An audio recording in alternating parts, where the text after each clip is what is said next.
அனைவருக்கும் வணக்கம். நாங்கள் சின்ன பிள்ளையாக இருக்கிறப்போ எங்கள் வீட்டில் 7 பேர். பழைய சாதத்தை கிண்ணத்தில் போட்டுக்கிட்டு ஒரு பிளேட்டில் 7 பேர்த்துக்கும் இந்த மாதிரி ஊறுகாய், பருப்பு ஊறுகாயை ஒரே பிளேட்டில் அங்கங்கேயும் வச்சு எடுத்து ஒன்றா உட்காந்து சாப்பிடுவோம். இன்றைக்கி எங்கள் வீட்டில் காலையிலே கஞ்சிக்கு நானும் என் மருமகளும் சாப்பிடும்போது இந்த மாதிரி தட்டில் வச்சு விட்டு எனக்கு அந்த சின்ன வயசில் அக்கா தங்கச்சிங்க தம்பிங்களோட சாப்பிட்ட ஒரு ஞாபகம், அதை உங்களோட ஷேர் பண்ணிக்கணுன்னு. நீங்களும் இந்த மாதிரி சாப்பிட்ருப்பீங்க.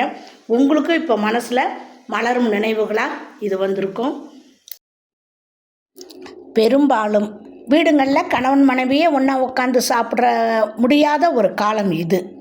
ஆகவே நேரம் கிடைக்கும் போதெல்லாம், வாய்ப்புள்ள போதெல்லாம் குடும்பத்தில் உள்ள அனைவரும் ஒரே நேரத்தில் ஒன்றா உட்கார்ந்து, அதுவும் வட்டமாக உட்காந்து சாப்பிட்டு பாருங்கள். அந்த சுகமே தனி.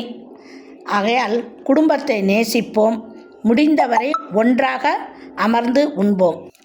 அறம் வீரா சேனலுக்காக அறச்செல்வி. மகிழ்ச்சி. நன்றி. வணக்கம்.